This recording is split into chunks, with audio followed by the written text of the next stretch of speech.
Hey, Carl, Jason here.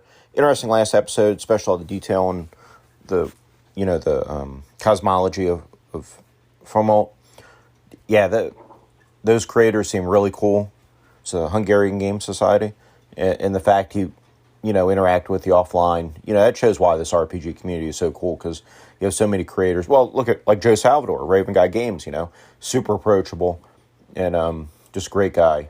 And that seems to be the case with a lot of these RPG creators. That very approachable, easy to get along with, and very open to supporting their player base, which is great.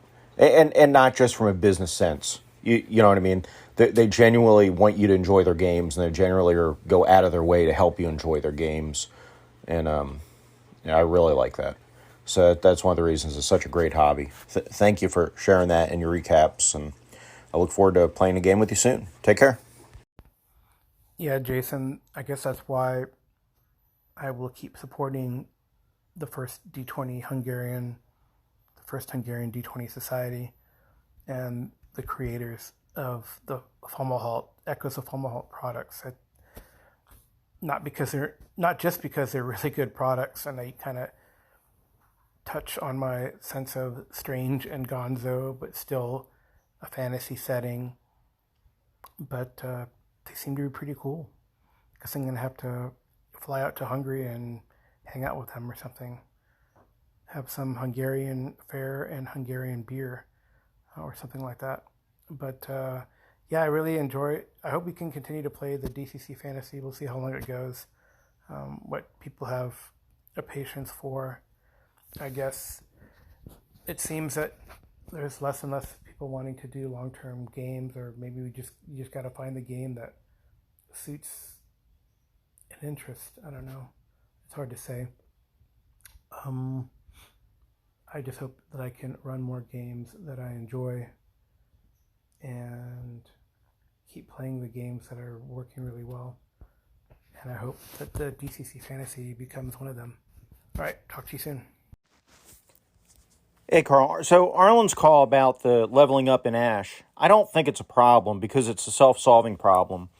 The XP requirements for each level keeps going up. And what's interesting is it's looking through here, and I haven't looked at every class and done the exact math, but it looks like it's pretty uniform across the board. Now, different classes need different amounts of XP to get from first level to second level. But once they hit that point, whatever that goal is to hit second level, then the formula for leveling up is uniform across the board no matter what class. And what you do is however much it takes to get to second level. So, for example, the Barbarian needs 3,000 to get to second level. You just double it to get to the next level. So he needs 3,000 for second level, 6,000 for... You double that to 6,000 for third level. You double that to 12,000 for fourth level. You double that to 24,000 for fifth level. Double that to 48,000 for sixth level. And that formula applies across the board. So the Illusionist, for example, needs 2,500 for second level, 5,000 for third, 10,000 for fourth, 20,000 for fifth, 40,000 for sixth, etc. Across the board. So I don't think it's going to be a problem because now that we're all, about third level, fourth level, because of that doubling effect, those higher levels are going to get increasingly out of reach, in a single session's worth of XP. So I think this is a self-solving problem. As you mentioned, you didn't think it was an issue either. Hey, Jason, like you said, that's a good point. It'll work itself out. And I know I feel like I've had players in the past complain about slow progression in the games, but maybe I don't play with those players anymore, whether as co-players or GMing those players, and that's okay. I think progression has worked really well, and once you get through those first three levels and you have some staying power in your character, whatever system in the level up systems it seems, then you can kind of ease into play and not worrying about leveling so much and enjoy the game. I think with players you played with for a long time, they're just there for the game. And I was surprised that in the Iron Kingdoms game, that the mini campaign we did, for example, that people were cool with just doing milestone XP and not even worrying about keeping track of it. Let's just finish this chapter. We level up. It might take several sessions, but hey, we level up. The advantage of that game, the Iron Kingdoms game, is that we played kind of every week, so we went through it pretty quickly, which was cool. So, but I think the players wanted to not necessarily take a break from me, but give me a break for the Starfinder game. I definitely feel we could progress more if we played every week, but we're not. It's every other week. Man, maybe you're right. Maybe I am tired. So, well, I think things are progressing well enough Savage Worlds, you get more or less in advance every session, just easier that way. I guess technically one could do an advance every adventure, but then how long does an adventure take? I don't know. I think they're pretty exciting and harrowing enough and near deadly enough that an advance is usually rewarded. Sometimes at the end of the adventure you get something like conviction because you solved a critical problem. So is that advancement enough? Probably. How about Twilight 2000? I think players are finally seeing the accumulation of XP enough that they can buy their player character's stuff, increase the skills, especially. So sometimes you want to hold on to that to get a higher level skill. Sometimes you just want to open that skill so you can have that extra dice and chance of success, right? So, man, the yawns. Oh man, I don't want to have to re-record this again, but I apologize for the yawns. I don't know. Lack of oxygen makes me want to play a space game of some sort. But Traveler is such a hard sell, right? Maybe because of that lack of XP. Do you guys think that? Is Traveler a hard sell because rules as written, there really is no advancement aside from the adventure and collecting stuff. Advancement is very slow. I guess you can train and educate yourself, but you're not advancing your stats or your skills at all. You're just space trucking or doing mercenary contracts or exploring. Is that enough? Is that a general concern among players? Is that they want to advance their characters as quickly and as much as possible? Perhaps. I think that's a good question. Maybe some of you guys can answer that or comment on that. What do players want as far as advancement in their characters? And you can take it from the perspective of a leveling up game, a game where you have career progression such as Warhammer, or a game where you really don't have any progression because you've already had your career and it's just an accumulation of wealth and knowledge. Uh-oh, Carl, dangerous times. Currently on DriveThruRPG for the next 5 days, just about 6 days, it's September Historical Settings Sale. So they have a sale on PDFs with historical settings. You might want to give Amy your wallet for the next week or so. Could be dangerous. Hey, Jason. Yeah, I already ordered something during the sale. The Raiders from Ryla, which is Edwardian mythos stuff, which is a little different. It's in between the Gaslight Victorian and the traditional 1920s. So that's where I could throw in my Downton Abbey game, right? Or early Downton Abbey, the first couple seasons before the war. And then after Downton Abbey, I don't know. I don't know if that Raiders from Ryla covers the war years or not, but that could be something different. Other than that, I have to look at my wish list and see if there's anything on sale this week. I have a pretty extensive wish list. So I think I thought I saw Mythic Babylon, so that might be something that I might pick up, but we will see.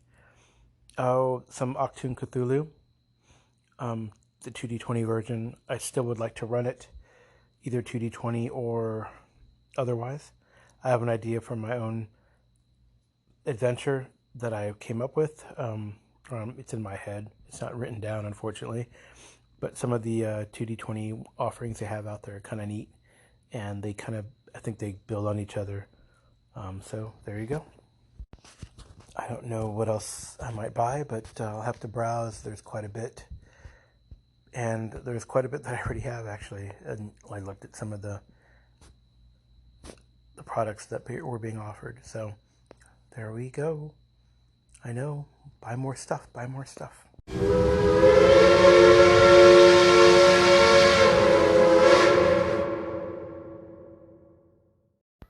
You know what the sound of the train horn means? It means it's recap time. Usually I use the train horn for Deadlands, and that's what we did. We continued our one-shot-ish game of Burning Kansas. So when last we left our heroes, and the players are really cool. I really like this group, and I want it to continue. It's a group that I like to do, it's kind of my ideal group where we rotate the DM ship, and it's made of Audio Dungeon Discord podcasters, Arlen Walker live from Pelham's, Jason Connerly from Nerds RPG Variety Cast, and Joe Richter from Hindsightless, and then one of my friends who really likes Savage Worlds and Deadlands, one of the guys who plays my regular game. He doesn't have a podcast, and we should really ask him if he wants to be named, especially since this time he was like this. His character was the star of the show. So when we last left these characters, they were hauling balls, however you want to say it, out of the town of Flat Edge, Kansas, where a demon had appeared, exploding out of the body of a harrowed duelist gunslinger that Bill Marshall, Harlan Walker's character, had sort of dispatched. Maybe gave himself up at the end. Who knows? They got jacked up. So Cad, the bounty hunter, got almost eaten by a sand sneak, which I think is cool. The players imagine as big Gila monster things, multi-legged Gila monsters. And then Bones, played by Jason Connerly, got messed up by some attacks from the demon that was called a Bloodwalker, and Bill Marshall heroically saved them, and they took off out of town. So when we pick up, they're in the rain, taking a breath. They see the band of refugees, maybe a 40 or so refugees, walking towards a ranch called the Nickelmeyer Ranch for refuge. And they're joined by Hezekiah Pullum, their duelist or gunslinger who had gone missing, maybe recovering out from something. But he joined them. They confronted the refugees. And I thought, actually, this is a good note. The players, I really tried to taunt them. The refugees were angry. They were accusing them of stuff, but I really tried to taunt the players into committing, to being murder hobos, actually. And they kept their composure, which I thought was pretty cool. They stood their ground. They either intimidated or persuaded the opposition, the refugees, who are like innocent people just fleeing their town, really. Kind of mad, kind of hate the Empire Rail because they've suffered at the depredations of some corrupt Empire Rail people. So the characters kind of stand their ground, persuade them, maintain their cool, and travel with them to the Nickelmeyer Ranch. When they get there, there's more confrontation, but they're able to tell the owner of the ranch, is Quincy Nickelmeyer, their story. He lets them come inside. They take care of the injured. His daughters, Maggie and Martha, help with the injured. He has his men, his ranch hands, kind of hold the line, really not persuaded or dissuaded from talking to these railmen. That's my cat snoring in the background, which is kind of funny. So, not letting these townsfolk persuade them to take any action against the railmen. Again, the players keep their cool. They talk to Nickelmeyer. He has one of his men escort them to a barracks where this Matthew Cooper held up, And this was kind of neat too. So I said, well, here's what you see, and I let them investigate. And yes, you roll the notice or investigate or whatever skill you do, but you have to look in the right place, right? For me, you have to look in the right place to gain that ability to make that notice roll and see something hidden. So they did. They looked in the right place. They found a couple of cool things. They found in the footlocker that they knew was pointed out as Matthew Cooper's. They found like not the false. They didn't have a false bottom, but it had a top that was modified. So they cut that open, found a journal of some sort. Under the bed, when they removed the mattress, they noticed something shining from underneath the floorboard. So the floorboard seemed to be a thing. And they looked in there and they found like 3 bone-tipped arrows, which was kind of curious. Arlen Walker noted that they were created by the Cheyenne tribe and looked decorative, but definitely could fly true with a bow. So they read the journal and they find out what's going on, that Matthew Cooper, was a good man in the end, or in the beginning, but was seeing the depredations of the Empire Railmen, made a deal with someone, a Mr. Quinn or a Dr. Quinn, who Bill Marshall made an incredible occult role, this is Arlen Walker's character, and has heard of this Quinn fellow traveling around and causing trouble in the West, some sort of occult con man, also called the Laughing Man. Seemed to have a British accent, had a vest that looked like a medieval harlequin pattern. Anyway, so this man gave a book to Matthew Cooper to help him settle the score with the Empire Rail, and this book created Matthew into something, a force of vengeance. Pretty much it caused the demon to possess him, and from there on in the journal, Matthew Cooper just listed who he killed and when he killed them, until the end. Maybe a few days before the group arrived, he had a dream where he was talking to Native Americans in the spirit world, and they showed him the history of this book and what it caused people to be and how to defeat the creature, to defeat himself, he wrote down in there. And I think I ended it with, in the journal, it might be too late for me, but maybe someone can help.